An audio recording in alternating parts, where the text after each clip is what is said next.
starting to. I mean, the PLL, have their tournament thing set up, and that's cool. And it's just like I don't even know if I'm going to be able to play this summer. So, fingers Yeah. are crossed. Yeah, Jordan and I, my brother, we both got invited to play on a team for Lake Placid. Mm-hmm. And we've never gotten invited to a team to play on Lake Placid for. So we're like high-fiving, like, this is going to be awesome. And then COVID hits, and we're like, man, if I don't get to go up to Placid this year, I'm going to lose it. Like we deserve this. We need it. That's awesome. That's awesome, though, man. I mean, hey, just the fact that you're at that level to be talked about and to be drafted and to, be in that mix and on a roster is cool enough. I mean, it's not playing yet, but you made it there. So, definitely hang your hat on that for sure. What was your degree? What's your degree in? So I was in a business school. So it's like the major is business administration and management, and then I did my concentrations in finance and accounting. Okay. Yeah. Because I don't even know like what kind of salaries MLL pays you, and I know a lot of the guys, especially in the past. I don't know about today, but a lot of guys had to work. They part-time. It's a part-time thing, and do a lot of sales and promotion work for maybe gear companies and stuff like that, which would be cool. I mean, that's not a bad job. Yeah. Is that something you're probably going to wind up doing, something like that? It's I think it'll that kind of decision will happen as I start to get involved with the league, because I mean, again, just with the closure of this year, it really hasn't set in yet. So those kind of things and promotions with professional league isn't something that I've really considered yet. I think it definitely is something that I will consider as I get involved with the league, and hopefully, fingers crossed, it happens this summer. So I think that's kind of a decision that'll come as games start to happen and things kind of start to settle in place.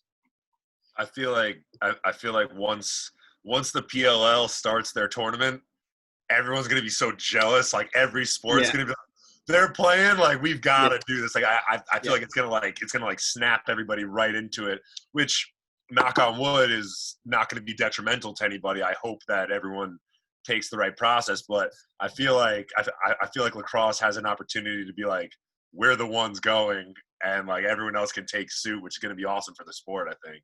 Yeah. So I think let's just get right into this. I think maybe we'll do that little intro that we had at the end, Dad, and we can just introduce Chase at the end, and we'll just cut it. Yeah, that's pre-recorded already, so we're cool. Okay, cool. So, Chase, my first question for you, and just kind of jumping off topic, coming from a family with a lot of boys, a lot of energy in the house, like, is that where your love for sports and competition started? Like, where did your kind of hunger really begin? And how has that grown since, youth to where you are now? Yeah, so I guess I would say, so I have a twin brother.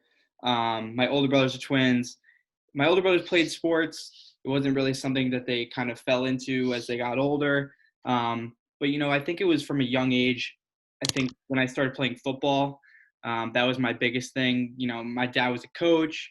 I got really involved with the team part of it. And, I wanted to be, one of those guys, one guys on the team, running the ball, moving the ball. Someone to count on. Yeah. So, I played a bunch of different sports. I skied competitively. I wrestled for a couple years. I played lacrosse, obviously. I played basketball. So I kind of got a mix of, the individual parts, like the wrestling, which is it's a team sport, but, you're yourself on the mats by yourself. So in that kind of individual aspect. And then you also have the team aspect with like lacrosse and basketball. I kind of fell in love with, playing off your teammates and the competitive aspect of sports from like very early on. So I don't know if there was an exact moment, but just the kind of the thrill of winning and, setting yourself up to be successful was always something that appealed to me. So how did that transition over to like work ethic? Like were you able to, because you said you're very team oriented, were you able to find that individual time, like that individual drive to like push you to be good for the team, or was it you can only work out if you got your buddy next to you? Yeah, I mean, I'm a kind of guy that likes to pull people along. So I think that's something that sticks out with me is, I'm gonna do my part. Like, I'm gonna make sure my work ethic and my drive is in check. And I think there's something to be said about bringing people along who might not have the exact same drive, but you see that in them, like they could be great. So pull them along, and then the whole team benefits from that. So it's just kind of like one domino falling on the next. Like, if we're all challenging each other, then it's kind of like a mutually beneficial relationship. Okay. Hey Chase, so I know we just talked about like your your drive, and I've watched you play basketball, I've watched you play lacrosse, and you're definitely what we call a high energy guy, right? You get the crowd going, you putting all your effort into it. Has that ever hurt you in the fact that maybe coaches or someone looks at you and go like, all right, he's not really, even though it might not be true, but like he's not really a skill guy, he's just an energy guy. Has that ever hurt you, or you feel like it's still been something good for you? I think I'm very hard on myself. I mean, in that sense, like maybe it's not a great thing. Like criticism can be tough in whatever form it is. Maybe he's just the energy guy, like you said. Maybe he's not a skill guy, but I'm the type of person that likes to be well polished in like all aspects of sports. So if there is some sort of my game that's not in check, like let's say he's an energy guy, like you just said, he's not really a skill guy. If that's something like I'm being called out on, then that's something I need to work on. So I don't like there to be gaps in things that I do, whether that's a gap in the way I play or the way I conduct myself. I like to be pretty fluid with that kind of thing. So if there is a criticism, they take that as kind of a positive thing. Like somebody's probably challenging me, and I think there's no better way to get better. Coasting is definitely not my mindset.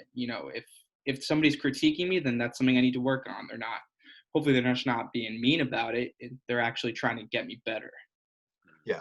And I only brought it up because sometimes coaches pigeonhole people with labels, I know you're a skilled guy. I've watched you play for a long time.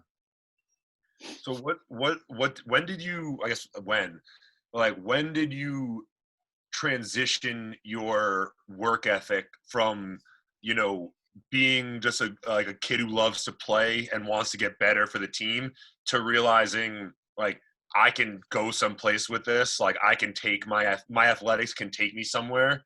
And I guess what changed in your workouts and your training? Like what did you do differently when you realized that you can shift this, Yeah. I think that moment came for me.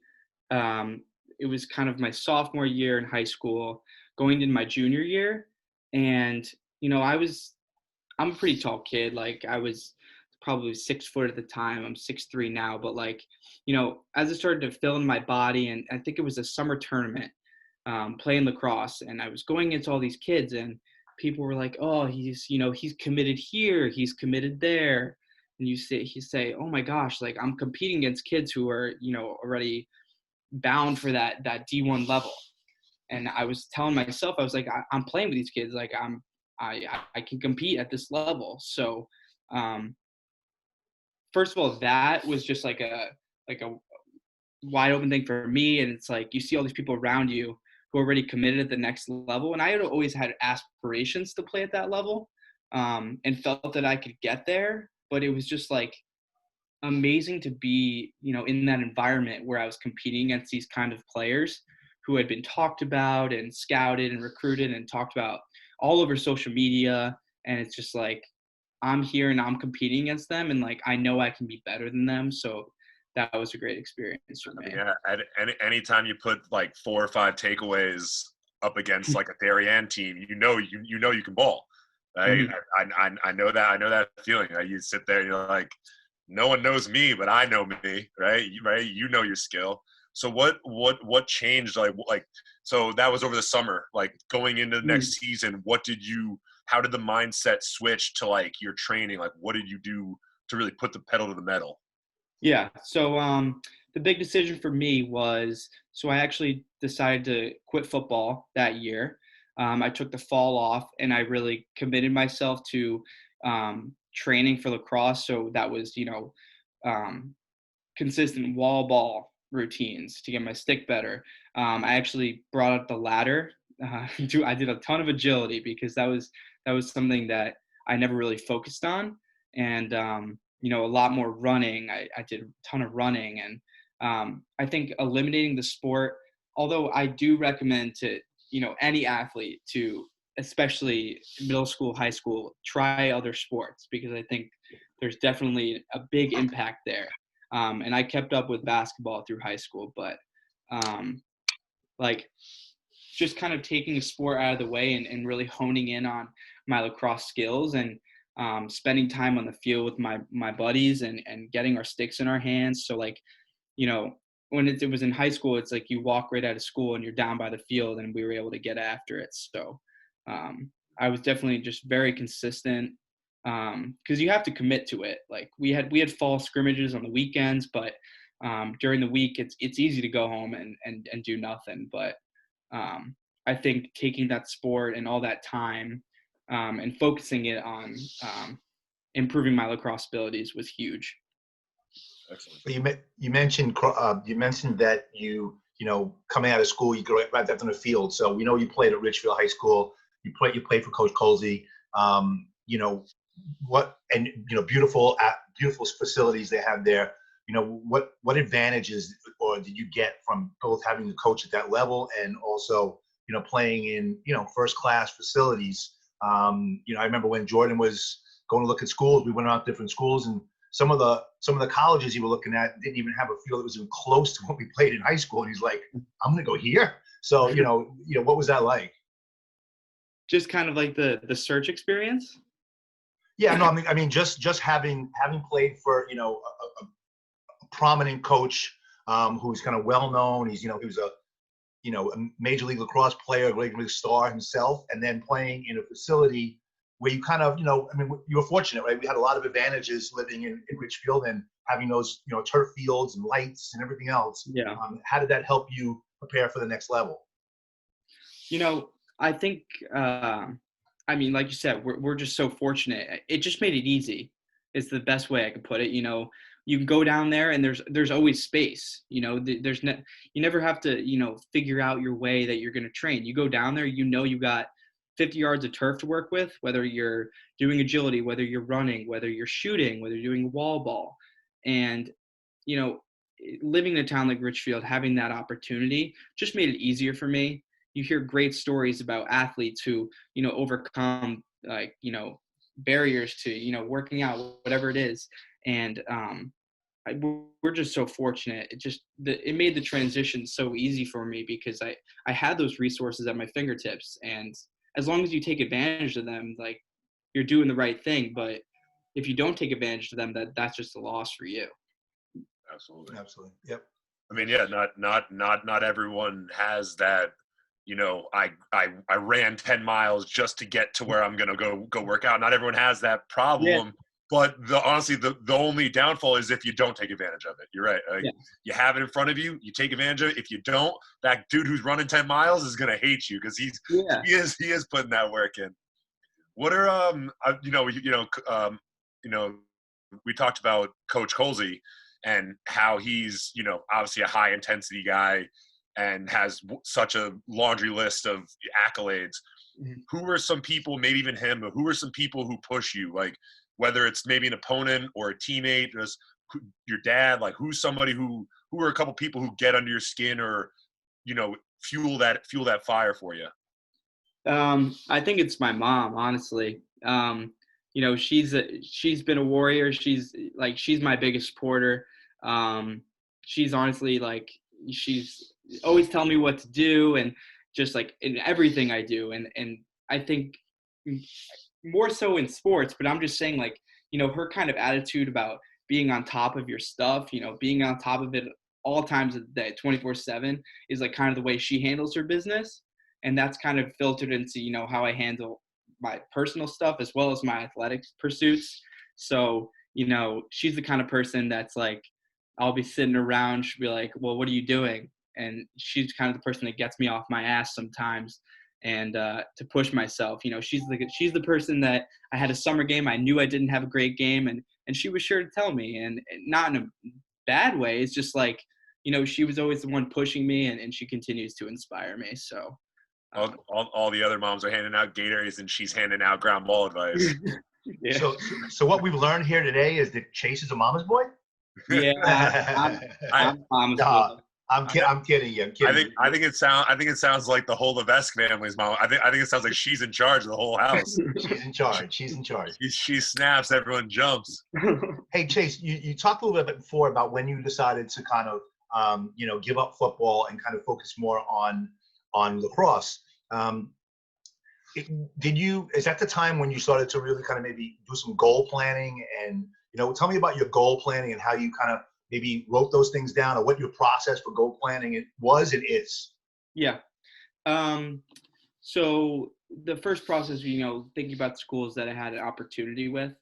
So I kind of made a list of schools that I was interested in, began to send out emails, prepare a highlight video. Eventually, kind of break it down to, I think everybody kind of breaks it down to 5 schools, and you start to get, so the next process for me was going to prospect days, playing in front of the coaches, making sure they had an opportunity to watch me, and putting my best foot forward with them. Coach Poley at BU was the only one who actually gave me a shot at D1, so I could not be more thankful for him and giving me that opportunity. But, my goal, everyone has that big goal, but I think what gets lost sometimes is setting those little intermittent goals along the way, because, you have this one big goal. If you're just trying to reach that, sometimes that's so far away. If you set these little things that you can reach and kind of build your way up to reaching that end goal, I think that was huge for me. So, one step at a time, reach out to them, get your looks in, continue to get better, and then kind of reach the top there and get recruited. So you had a real process going. Yeah. Do you have any examples of like some kind of during season stuff, like, or, team goals or anything where you were like, where you looked at it and you were like, all right, guys, we want to win the championship this year. What are those little goals? Like, do you have any examples of those little breakdowns that you did for yourself or the team? Not so getting recruited, more playing, like athletic type stuff, Mm-hmm. Yeah. So perfect example, before practice, all the defensemen, this was a tradition for teams I was on. The teams I was on for the varsity team I was on for 3 years, was we did footwork. We did the ladder before every single practice. We did the same, drills through it every single time to get our feet warm. And then after practice, it's like, what are you doing after there? So sometimes I'd have a toss around with somebody I'd shoot. Sometimes I'd shoot. I think the biggest thing is just, it's consistency. Like if you're saying, I have nothing today, I have no work, I'm going to do extra work now, that's one thing. But if it's, I have all this work, but I know for a fact that I have to get in this work on the field to, to reach a victory or a championship, whatever it is, you got to make time for it, and that's the hardest thing. It's easy when, it's like, I have no work, I just finished all my exams, I have nothing going on in my life. But what happens when you start to have a little homework? What happens when you have have a little stuff going on outside of lacrosse and sports or whatever it might be? So it's just kind of in the back of your mind, you got to set up this plan and you got to stick to it, but it's got to be something that you can do. You can't overextend yourself. And like, I think that was the biggest thing for me was, I knew I was going to do that footwork, and the team did it together, so that was easy. And most of the time it's just easy when you have all these guys together doing it. There's strength in numbers, there truly is. So it's so good to hear you say that. We work with our kids, especially recently, and we've been talking a lot about, looking at that 24 hours a day that you have, and kind of, breaking it down into, what do I do in little blocks, and what are my non-negotiables? right? So I got to get my cardio in every day. Yeah. I've got to get my strength in every day, and build it around your school. You know, the important things: your schoolwork, your family, everything else. And it doesn't make a difference if you didn't get it done at 9 o'clock at night, then you got to do it at 9:30. Yeah. And that's what you're talking about. And you know, I think kids hearing this can, you know, it's a validation of what we're talking about to hear it from a guy who's as successful as you are. That's a great point. Thanks, Chase.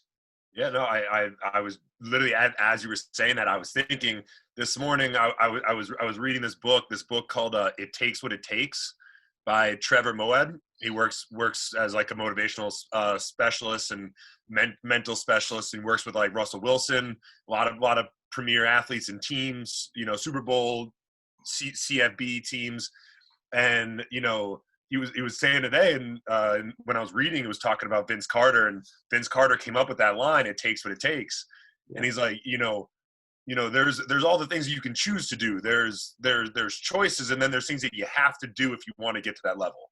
Like sometimes there is no choice. It's like you can choose to do it or not to do it, but if you want that goal, there's no choice between there. It's just you have to do what it takes to do it. You have to put in that extra work. You have to buy in, right? You have to be part of the team and join in. You can't be like, well, no, I'm going to go get some food while you guys do this. But like, and then like, all right, well, guess what? Now you're not in the field, but you know, so it's as soon as I heard that, it just clicked right in. So I guess something thinking, since we're talking about it takes what it takes, and you know, you got to just buy in. If you're talking to, you know, and I know you have worked with a lot of youth kids, you know, you're looking at a bunch of third to sixth, seventh graders. What are a couple things of advice you would give them in sport, whether it's lacrosse or any sports, in sports, and then all just in life as you've progressed and learned what you've learned, maybe school? Like, what are just some words of advice that you would, like, quick hitters, you'd be like, remember these things? Yeah. So the first thing my first advice to anybody with really anything, and most of all in sports, is to be consistent. Like you can't decide one day that you're going to challenge yourself, and then the next day, you know, I'm going to coast. You're either all in or you're all out. And you know, you have moments of rest. Like I need a day off. I'm overworking my body, that kind of thing.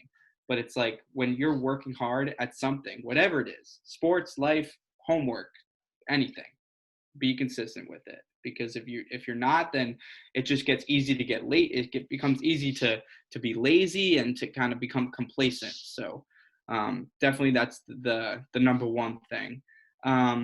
Secondly, we were just talking about before, is to set goals for yourself, because it becomes so easy to just say, you know, I want to go D1, or, you know, I want to win a championship.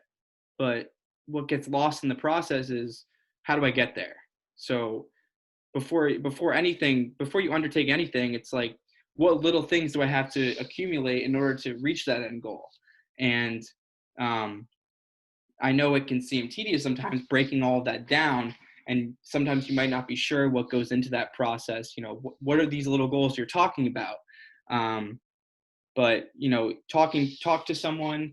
You got to set up a plan that's both achievable and realistic, so you can reach those goals, and then, you know, eventually build up to the end goal. But be realistic with that, and also challenge yourself. Hey Chase. So you know, as you're talking about, you know, setting those goals, and you know, I know you're a character guy. You're above the line guy. You live that way. You live a good, clean life. What are some of the things you had to sacrifice, you know, to achieve that level? Whether it's hanging out with your friends or going to party, you know, what are some of the things you might have to sacrifice to achieve what you've achieved so far? Yeah, there's definitely the social aspect. Like you just mentioned, you know, you might have to sacrifice going and hang out with your friends, but guess what? Like, you find your friends in this game or whatever sport or whatever you're doing, like, pull them along. Like, that's your time with them. Like, you both challenge each other. Like, that's what I've found is, like, you know, I might be sacrificing, relaxing, or, you know, sitting back with my friends, but I pull one of my other friends along with me, challenge him, he challenges me, we work out together, we both get better, and we know that's time well spent. So definitely the social aspect.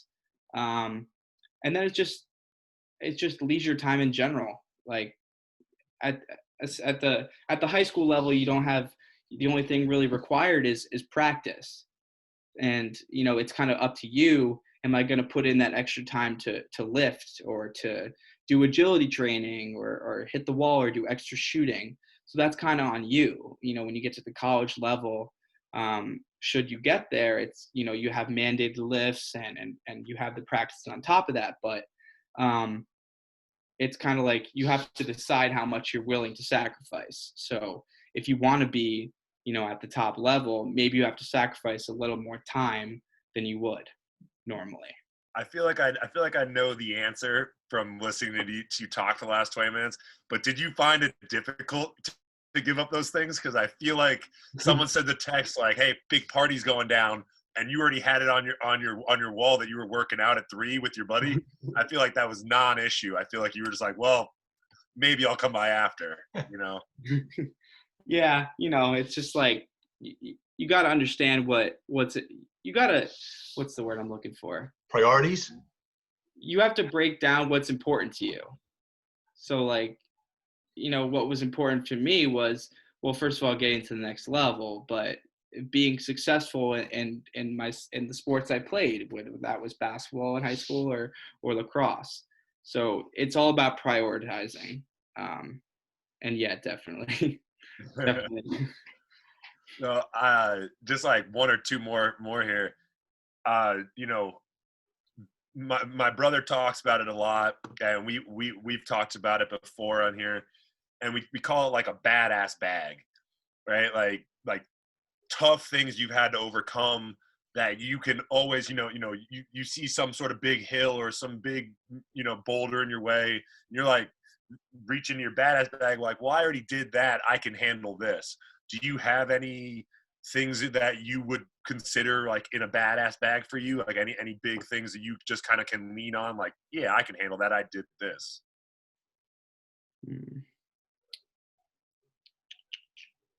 And maybe it's going up against that top guy that everybody heard of, that no one heard of you, but you kind of stripped them 3 times. And the next time you face a guy, you're like, I got this. I already beat this dude's ass. So yeah, it doesn't have to be, hang cleaning 500 pounds, Yeah. I mean, I guess if you break it down like that, I've definitely weight room is a separate story, but I've definitely reached my goals in the weight room through time as time has gone on. But I've definitely gone against the best. It's like from my freshman year, going against guys like Romar Dennis at Loyola or Pat Spencer, or last year my coverage for at Loyola was Chase Scanlon, who was first team All-American midi last year. And going into that, it's like, oh, this kid's the real deal, even though he was a freshman last year.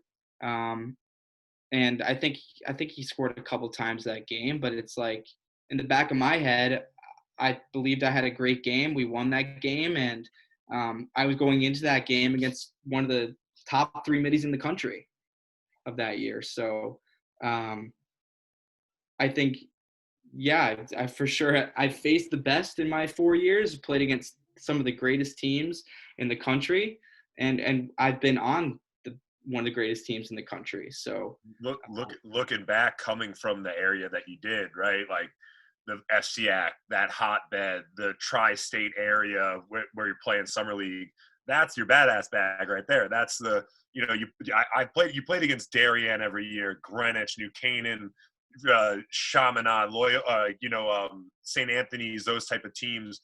Like you competed against them, so now it's like, yeah, just another competitive guy. Like I just gotta reach down and just do the things that you do. Mm-hmm. That's awesome. I mean, the only question I had left that I was just curious is, what do you want your legacy to be? What's the Chase Levesque when people are talking? They're like, oh, I remember Chase. What's that thing that you want them all to say?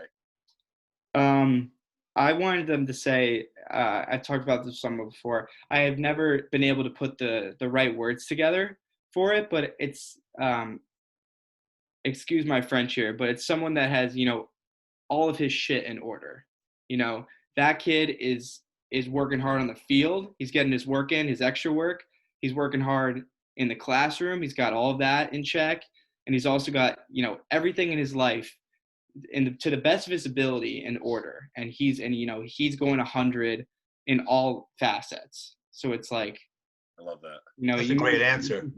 That's a great answer. So Just I got one more question for you. Systematically just checked off, right? Everything's checked. It's awesome. It's awesome. Great. And that's a rare feat that people at your age that are that focused on that. That's what makes you special. So we talked a little bit before about goals, and they say behind every goal there has to be a strong why. Like, why do I want this goal? Yeah. It sounds like possibly part of that why could be the appreciation and the respect and the validation of your mom, right? I mean, right? I mean, is that am I getting that correct? Is that part of what why is? Yeah, 100%. My mom, my family, all those around me. It's just 100% exactly like you said. The validation, the respect, the just the aspiration of competing at the highest level and being one of the best at the highest level. Definitely.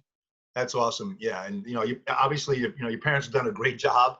And you're a great young man, and I know some of your brothers and stuff. The whole family is really good, great guys. So I have one more question for you. That's it, and that is, what's besides Major League Lacrosse? What are the other things? What else is going on in your life that excites you that you can't wait to start getting at?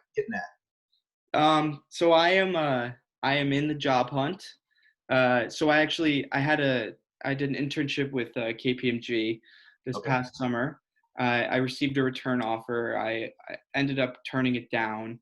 So it just ended up being not necessarily what I love doing and what I saw myself doing down the road. So I'm really into this, job hunt and connecting with people. So that's what's kind of keeping me active and kind of organized on a day-to-day basis is, continuing to reach out to people and applying and trying to figure out what my career is going to look like.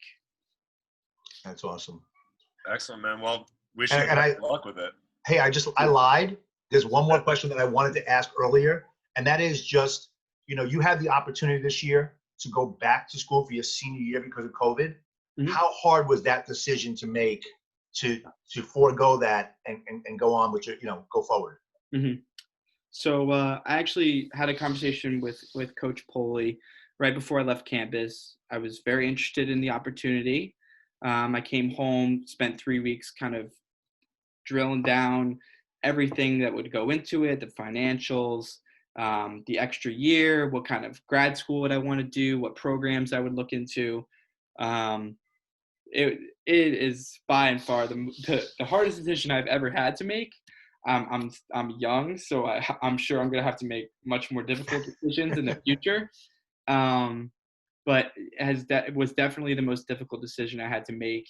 I did forego the opportunity. Just felt like I had kind of reached the end of my journey, for lack of a better, way of saying it. And it's like they made it the coaches at BU made it very financially enticing, and I love the coaches. They gave me everything. The only coaches that gave me an opportunity in D1, so could not say enough nice things about them.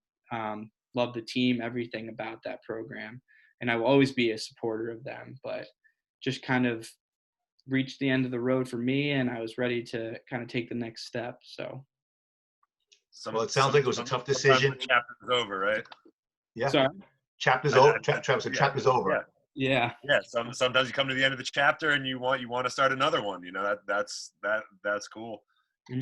That's awesome. Sounds like it was a tough decision, but I think from what we've heard here today, with the head you have on your shoulders, all your decisions from the future are going to be at least thought out, in a meticulous way and made with care and definite thought. So good luck to you with that. There's something for your badass bag right there. You just said it's the hardest decision you ever made in your life. So, when you get that next tough decision, like you said, you inevitably will, you'll think back, you'll be like, well, I made that decision. I'm confident with how I did it. And now like you also probably said, I've heard a lot of interviews with guys who've made that decision regardless of whether side. You listed out like you really had like a whiteboard with every factor that went into it. So like, you know that you did your research. You didn't just go, well, I really like school. Yeah. On like lacrosse school, like you literally laid it out. So I think you're going to be able to lean back on that in a couple of years and have that badass back moment, because that's a tough decision, man. I would probably be back at school if that was me. Yeah. Well, maybe you weren't so meticulously organized with your priorities at that point in college. I would have snapped right at it. Like, yeah, coach, I'm in. I'm in. Yeah. Hey, listen, Chase, man, it was a pleasure talking to you and really getting your insights. I think, the young people who are listening to this podcast are really going to get something out of it. And when they start seeing your name up there in Major League or Major League Lacrosse, they're going to put together, wow, look how this guy is doing it. I know what his secret sauce is. I know what took him to get there. So we really appreciate you sharing that with us. Thank you. Sure, Chase. Appreciate it, man. You were top tier in everything you do. So keep it up, man. We'll be Thank you so much. All right, buddy. Hey, say hello to your parents for us, and we'll talk to you soon. We'll be following you. Awesome. Talk soon. Okay. All right, bye. Bye.